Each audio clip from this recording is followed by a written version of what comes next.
चलो आज का स्टार्ट करते हैं। तो कोऑर्डिनेट ज्योमेट्री में अपन ने अब तक देख लिया कौन सा वाला डिस्टेंस फार्मूला। डिस्टेंस फार्मूले से अपन क्या क्या कर सकते हैं, दो पॉइंट के बीच की अपन डिस्टेंस फाइंड कर सकते हैं। आज जो अपन देखेंगे वो है सेक्शन फार्मूला। सेक्शन फार्मूला क्या होता है कि इस सेक्शन फार्मूला की हेल्प से अपन क्या करते हैं, अपन एक the coordinate of the point p x y, एक ऐसे पॉइंट के कोऑर्डिनेट फाइंड करते हैं which divides the line segment joining points a and b internally in the ratio m1 ratio m2। मतलब अगर ये कोई दो पॉइंट है अपने पास, एक ए x1 y1 और एक पॉइंट है बी x2 y2, और एक पॉइंट है पी एक्स वाई जो इस पूरे लाइन सेगमेंट ए बी को m1 रेशो m2 में डिवाइड कर रहा है। ये इसकी डिस्टेंस यहाँ पे m1 हो गई, तो यहाँ पे m2 है, तो ये रेशो जो होगा वो क्या कहलाएगा, m1 रेशो m2। इंटरनली का मतलब क्या हुआ, इंटरनली का मतलब हुआ कि जो पॉइंट है ना ये इस लाइन सेगमेंट पे भी है।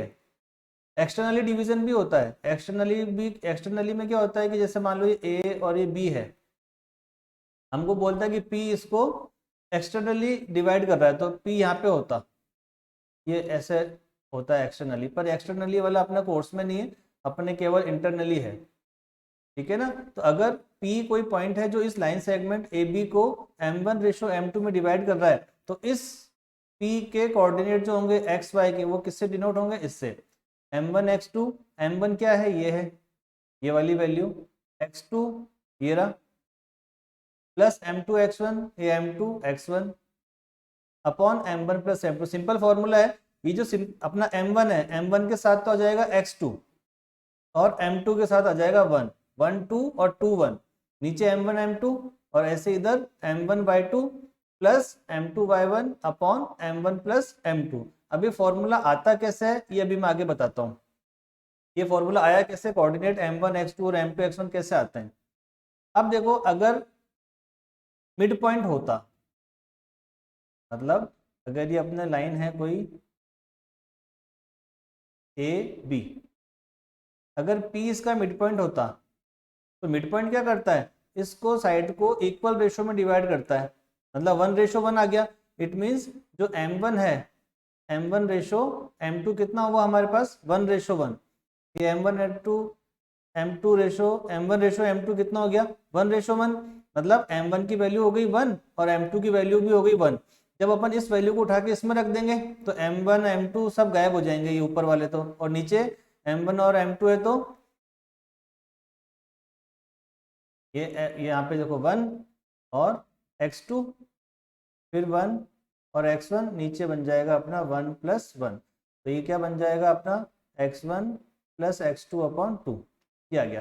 तो मतलब अगर अपन को मिड पॉइंट के कोऑर्डिनेट अगर निकालने हैं, कोई भी अपन को लाइन सेगमेंट दिया हुआ है, अपन को बोला इसके मिड पॉइंट बताओ, तो अपन इस फॉर्मूले से निकाल सकते हैं x1 + x2 upon 2 y1 + y2 upon 2।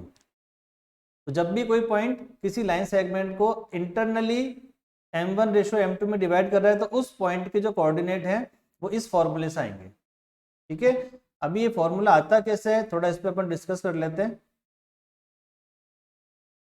ये देखो, ये मान लिया अपन ने कि एक पॉइंट ये है, इसके कोऑर्डिनेट अपन ले लेते हैं, ये कोई पॉइंट ए है x1 y1, ये दूसरा पॉइंट अपना बी हो गया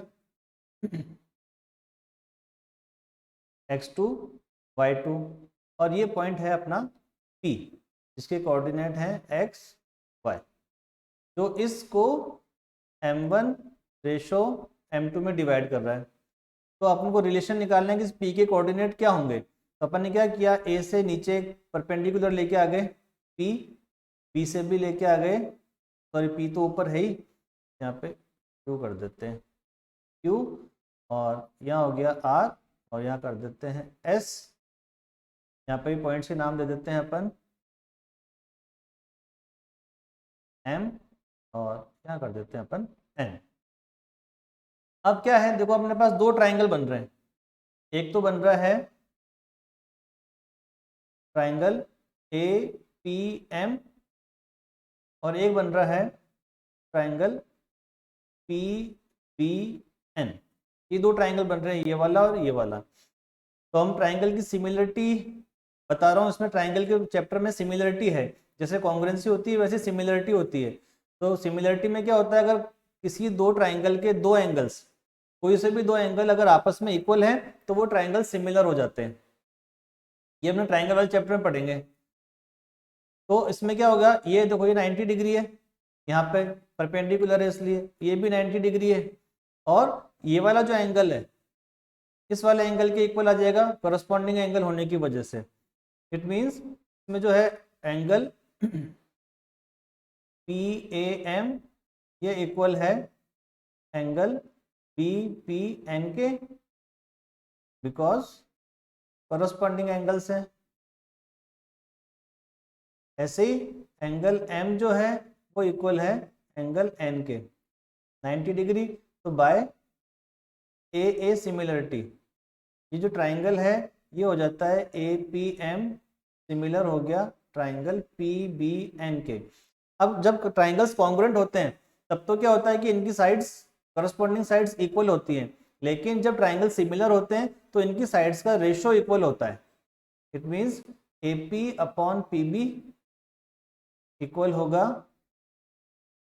ए M upon P N equal to P M upon P N. Corresponding side से देखो, यहाँ से ए पी लिया, यहाँ पे पी बी आ गया, यहाँ से मैंने ये ए एम लिया तो यहाँ से पी एन आ गया, फिर ये पी एम लिया तो ये बी एन आ गया। करस्पॉन्डिंग साइड जैसे कॉन्ग्रुएंसी ट्राइंगल में होता है वैसे इसमें सिमिलर ट्राइंगल्स में साइड्स का रेशो इक्वल हो जाता है। अब अपन को क्या करना है, इनकी वैल्यूज रखनी है। ए पी, ए से लेकर पी, ए पी की वैल्यू क्या है यहाँ पे m1 और पी बी की वैल्यू है m2। अब ए एम क्या है, ए एम डिस्टेंस है अपनी ये वाली यहाँ से लेकर और यहाँ तक। अब यहाँ से यहाँ तक डिस्टेंस कैसे निकालोगे कि यहाँ से लेकर यहाँ तक r तक, o से लेकर r तक वाली जो वैल्यू है ये वाली, ये क्या है x, और ये वाली जो वैल्यू है q तक वो है x1। इसका मतलब ए एम जो है वो हो जाएगा आपका x माइनस x1। ऐसे ही अगर अपन पी एन की वैल्यू निकालेंगे तो पी एन हो जाएगा आपका ये वाला, मतलब जो पी एन है वो किसके इक्वल है, आर एस के।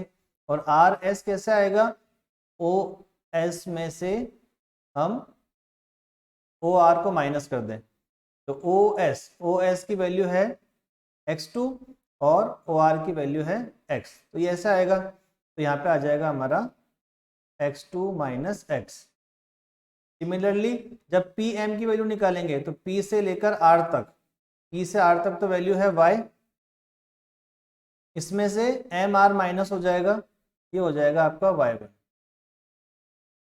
ऐसे ही जब अपन बी एन की वैल्यू निकालेंगे तो क्या होगा, बी एस, इस बी एस में से एन एस को माइनस करना पड़ेगा तो अपने पास बी एन आ जाएगा। तो बी से लेकर एस तक, बी से लेकर एस तक वैल्यू है हमारी y2 और एस एन जो है वो है हमारा y1। ठीक है, अब हमारे पास ये इक्वेशन आ गई। अब क्या करेंगे, अपन इन दोनों को ले लेते हैं, इन दोनों ब्रैकेट को लेके हमारे पास x की वैल्यू आएगी और इन दोनों को जब लेंगे तो y की आ जाएगी। तो पहले मैं इसको सॉल्व करता हूँ। तो m1 upon m2 equal to आया हमारा x minus x1 upon x2 minus x। Cross multiply करेंगे तो m2x minus m2x1 equal to m1x2 minus m1x। x वाले को मैं इस m1x को उधर लेके जाऊंगा तो प्लस का हो जाएगा m1x, ये m2x ऑलरेडी इधर है, यहाँ पर m1x2 ऑलरेडी है, ये m2x1 इधर आएगा तो प्लस का हो जाएगा।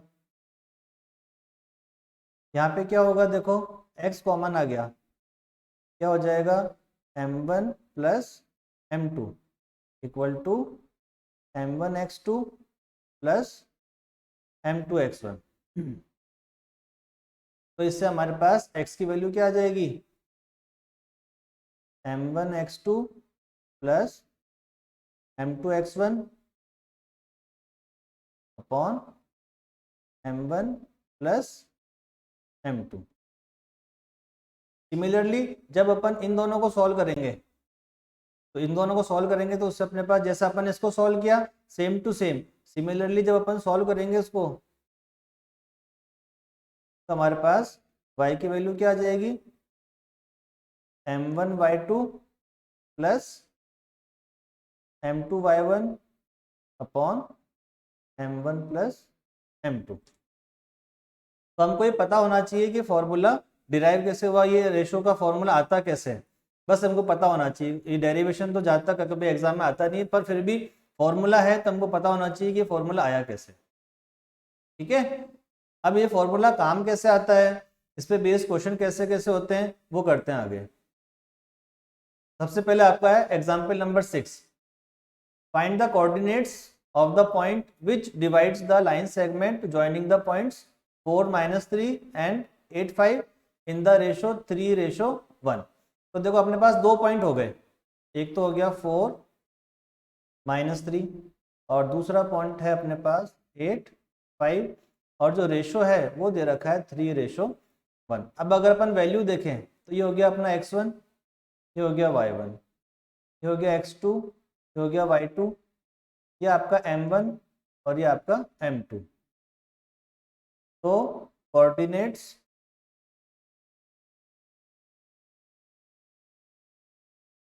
ऑफ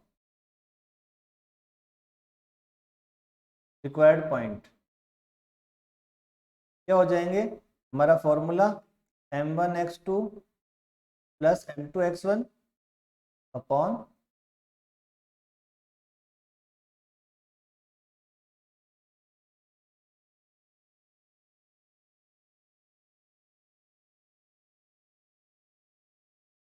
m1 प्लस m2 और m1y2 plus m2y1 upon m1 plus m2।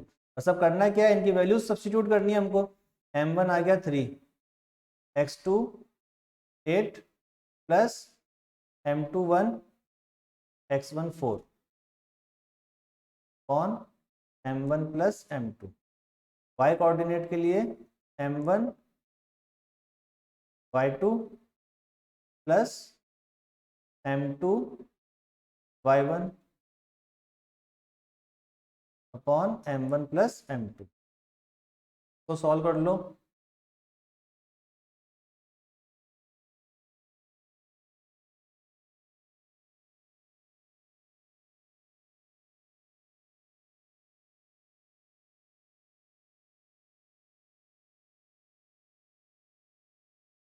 तो यहाँ पे हो गया हमारा 28/4 और 12/4 कट हो जाएगा, तो क्या हो गया 7 और 3, ये हमारा आंसर आ जाएगा। ठीक है, कोई दिक्कत इसमें, क्लियर है ना। बस जो जो सब्स्टिट्यूट हमने वैल्यूज डिसाइड कर ली, बस यहाँ पे एक चीज का ध्यान रखना है कि अगर हमने इसको x1 y1 लिया है, इस पॉइंट से अपन स्टार्ट हुए हैं a से, और ये अपना b है मान लो, तो p अपना बीच में है, तो m1 इधर है तो x1 y1 भी इधर होंगे। अगर आपने m1 इधर ले लिया और x1 y1 की वैल्यू इधर से ले ली तो दिक्कत हो जाएगी, गलत हो जाएगा काम, ये ध्यान रखना है। से अगर अपना पॉइंट ये a है और ये हो गया b, और हमको कोऑर्डिनेट निकालने हैं p के, हमने इसको m1:m2 माना है, और अगर आपने इसको x1 और y1 मान लिया तो ये पूरा क्वेश्चन गलत हो जाएगा। जिस तरफ m1 होगा उसी तरफ x1 y1 होंगे, जिस तरफ m2 होगा उसी तरफ x2 y2 होंगे। ये हमको विशेष ध्यान रखना है। गलती होती है कई बार ऐसी कि हम इधर तो m1 ले लेते हैं और x1 y1 की वैल्यू इस पॉइंट की ले लेते हैं, तो गलत हो जाता है। ठीक है, ये ध्यान रखना। चलो नेक्स्ट, अब इसी से हम क्या कर सकते हैं, अभी हमको दिया हुआ था कि दो पॉइंट दिए हुए थे और रेशो दिया हुआ था और कोऑर्डिनेट फाइंड करने थे। अब आप लोगों को पूछा है in what ratio does the point -4 6 divide the line segment joining the point a and b. तो यहाँ पे क्या है, अपन को जो पॉइंट दे रखे हैं, ये वाला ए मान लो ये आपका ए है और ये हो गया आपका बी। ए के कोऑर्डिनेट दे रखे हैं -6 10 और बी हो गया 3 -8। तो हमको इस पॉइंट पी जिसके कोऑर्डिनेट दे रखे हैं -4 6, आपको को ये पॉइंट का पता लगाना है कि ये इसको किस रेशो में डिवाइड कर रहा है। तो यहाँ पे हम क्या करते हैं कि हम k/1 लेंगे। जब भी हमको रेशो फाइंड करना होगा m1/m2 से भी कर सकते हैं, लेकिन k/1 करने से थोड़ी सी अपना जो कैलकुलेशन है वो इजी हो जाती है। तो हम क्या लिखते हैं कि let p -4/6 divides the segment joining A -610 and B 3-8 in ratio k/1. So by section formula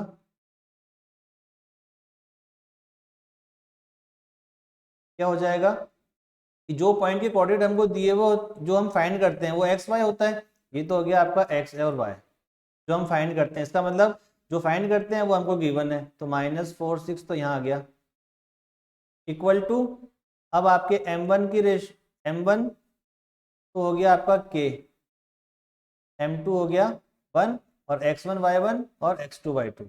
तो m1 की जगह तो रखा हमने k, m1 x2 हो गया 3 plus m2 x1 upon m1 plus m2।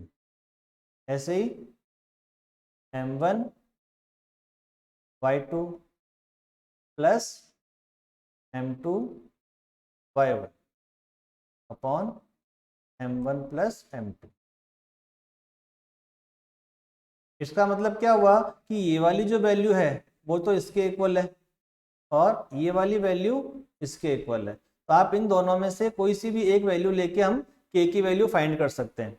जैसे मैं x वाला ले लेता हूँ, इस वाले को इसके इक्वल रखता हूँ, तो क्या होगा हमारा -4 इक्वल टू ये हो गया 3k -6 upon k + 1। Cross multiply करेंगे तो -4k -4 is equal to 3k -6 -4k -3k equal to minus का 6 और प्लस का 4।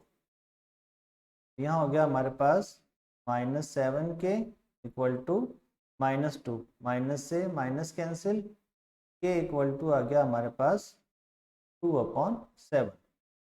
तो अगर हम k/1 लिखेंगे तो नीचे 1 ही है इसलिए यहाँ पे कोई दिक्कत आएगी नहीं, तो 2/7 रह जाएगा। तो so required ratio equal to 2/7। ये हमारा आंसर है। ठीक है, तो जब भी हमको रेशो फाइंड करना होगा कि ये पॉइंट इस लाइन सेगमेंट को किस रेशो में डिवाइड कर रहा है, तो रेशो फाइंड करने के लिए हम हमेशा क्या लेंगे k/1। तो m1 हो गया आपका k और m2 हो गया 1, बाकी सारी वैल्यू रखनी है। और क्योंकि इस पॉइंट के कोऑर्डिनेट्स दिए हुए हैं तो ये हो गए पॉइंट्स कोऑर्डिनेट के गिवन, और सेक्शन फॉर्मूले से ये पॉइंट आने चाहिए। तो ये x वाला x के इक्वल और y वाला ऑर्डिनेट y ऑर्डिनेट के इक्वल, इसको रखना है और हमारे पास k की वैल्यू निकाल के आंसर आ जाएगा। अभी यहाँ पे k 2/7 आया, अगर मान लो k कुछ भी आ जाता, मान लो k अगर होल नंबर आ जाता, k3 आ जाता, तो अपना आंसर क्या हो जाता, k/1 करते तो वो 3/1 हो जाता आंसर। ये ध्यान रखना है। ठीक है, कोई प्रॉब्लम इसमें? चलो, find the coordinates of the points of trisection. Trisection का मतलब क्या होता है, the point dividing in 3 equal parts of the line segment joining the points A and B। तो देखो क्या होगा, ये A लिया हमने 2 -2,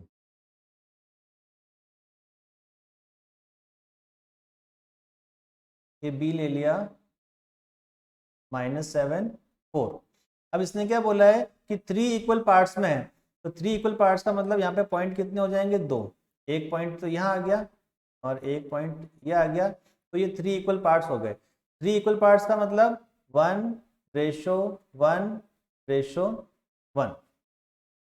तो जब हम P के कोऑर्डिनेट निकालेंगे तो क्या होगा, देखो तो आप अपने को क्या काम में लेना पड़ेगा, AP ratio PB।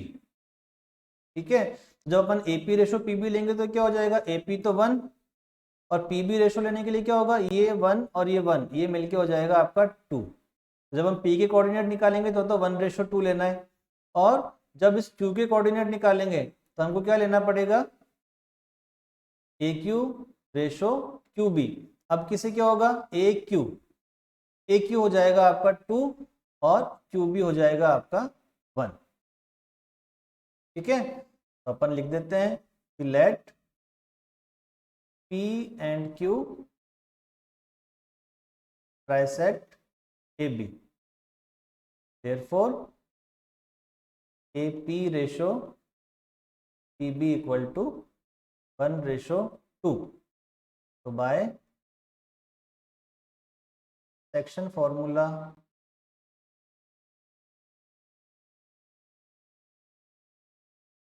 coordinates of P are M1 1, x2 हो गया -7, M1 x2 plus M2 x1 upon M1 plus M2, फिर M1 y2 plus M2 y1 upon M1 plus M2, -7 plus 4 upon 3, 4 -4 upon 3, -7 plus 4 क्या, तो -3 upon 3, और यहाँ आ गया हमारा 0 upon 3, ये तो हो गया -1 और ये हो गया एक पॉइंट के कोऑर्डिनेट तो आ गए अपने पास ये।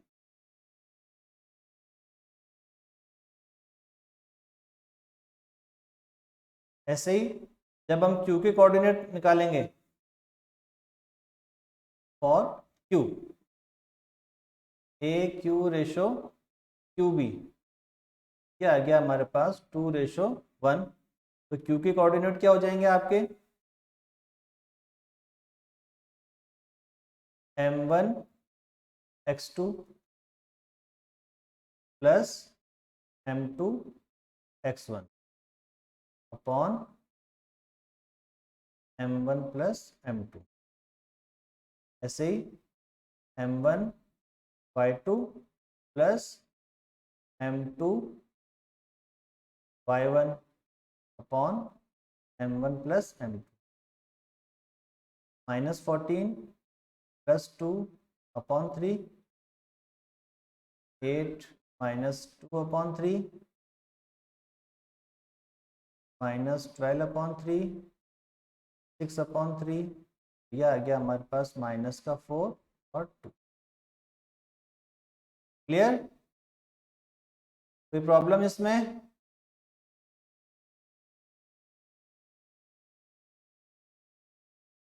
बस यहाँ ध्यान रखना, ट्राइसेक्शन था तो 1:1:1, यहाँ पे अपन को 4 इक्वल पार्ट्स भी दे सकता है, वही अपन आपने 3 पॉइंट लेने पड़ेंगे 4 इक्वल पार्ट्स के लिए, तो 1:1:1 ऐसे करके फिर अपन को P के Q के और R के कोऑर्डिनेट निकालेंगे, तो एक बार 1:3 हो जाएगा, फिर अगर 2:2 होगा तो 1/1 हो जाएगा, फिर 3:1 हो जाएगा। तो जितने भी रेशो दे रखे हैं, अगर इक्वल पार्ट्स दे रखा है तो बस ऐसे अपन सब जगह 1:1 लिख के फिर इसके लिए रेशो कितना होगा, इसके लिए रेशो कितना होगा, वो हमको ध्यान रखना है, फिर सेक्शन फॉर्मूला लगाना है और आपका आंसर आ जाएगा।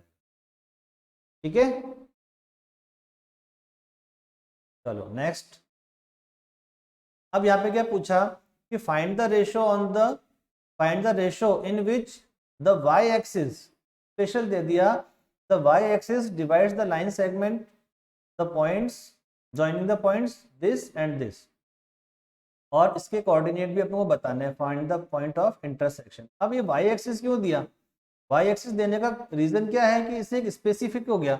वाई एक्सिस पे क्या होता है, जब भी हम वाई एक्सिस लेते हैं तो वहां पे क्या होता है, एक्स की वैल्यू क्या होती है 0, तो जब हम कोऑर्डिनेट लेंगे तो उसके कोऑर्डिनेट क्या बनेंगे हमारे 0 एंड y। ठीक है, तो अब क्या लेते हैं कि late a point P 0y on y axis divides the segment in, ratio find करना है ना, तो वही हमने क्या करा था, k रेशो 1 से, k रेशो 1, तो बाय सेक्शन फॉर्मूला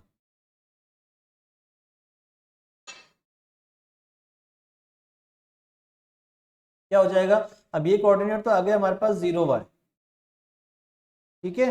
और अब इसके लिए हमको सेक्शन फॉर्मूले से हमको कोऑर्डिनेट निकालने हैं, तो सेक्शन फॉर्मूला m1, ये आपका m1 x2 हो गया -1 प्लस m2 और x1 है इसमें 5 अपॉन m1 प्लस m2, फिर m1 y2 plus m2 y1 upon m1 plus m। तो जीरो वैल्यू अपने गिवन है, तो जीरो के इक्वल इसको रख देते हैं। जीरो इक्वल टू हो जाएगा हमारा -k plus 5 upon k plus 1। तो क्रॉस मल्टीप्लाई करते ही क्या हो जाएगा, -k plus 5 is equal to 0, then -k equal to -5, minus से minus cancel, k equal to आ गया हमारे पास 5। तो हमने रेशो लेट क्या किया था, k रेशो 1, तो द रेशो क्या आ गया 5 रेशो 1, ये हमारा आंसर आ गया पहला।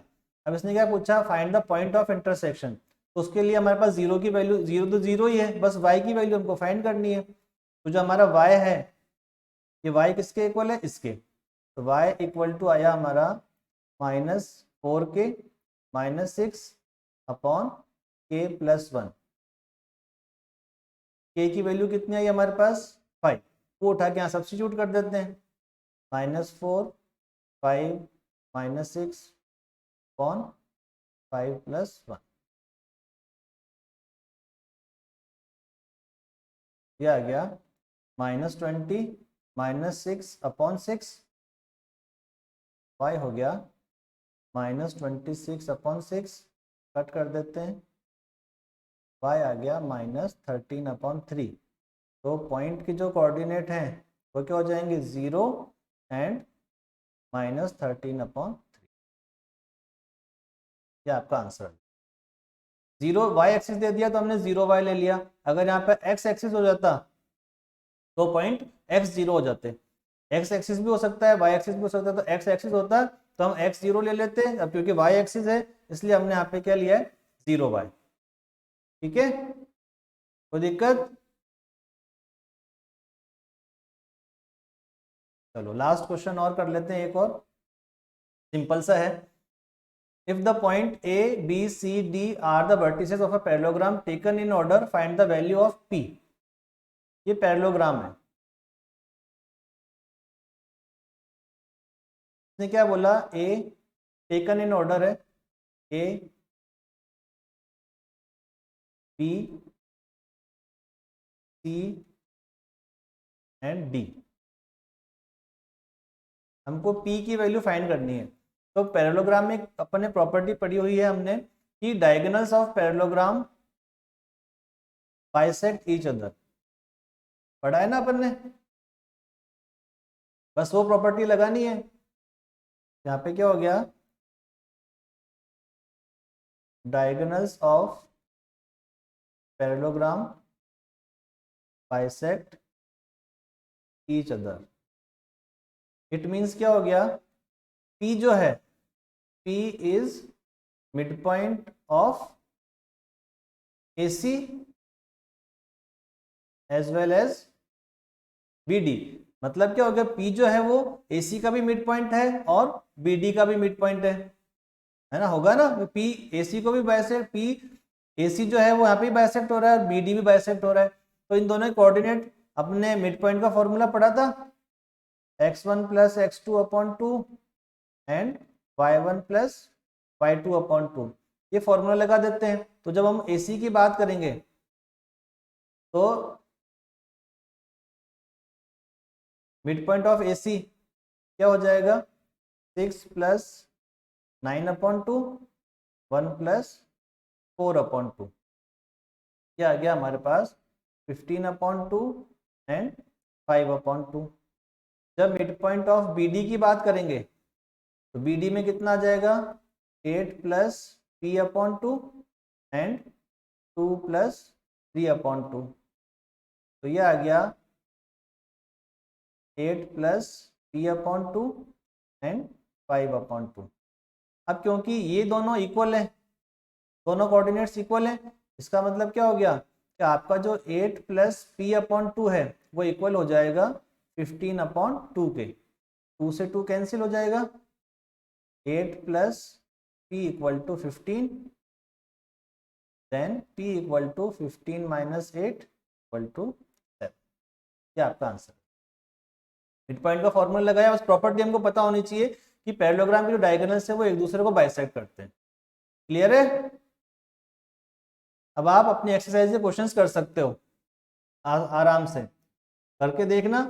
पहले तो इन क्वेश्चंस को करना वापस सॉल्व, सारे जो भी मैंने आज एग्जांपल कराए ये वाले, फिर उसके बाद अपने एक्सरसाइज के क्वेश्चन सॉल्व करना। जो नहीं आते हैं, कहीं भी प्रॉब्लम आती है तो मेरे को मैसेज कर देना, उसका आंसर मैं बता दूंगा। ठीक है?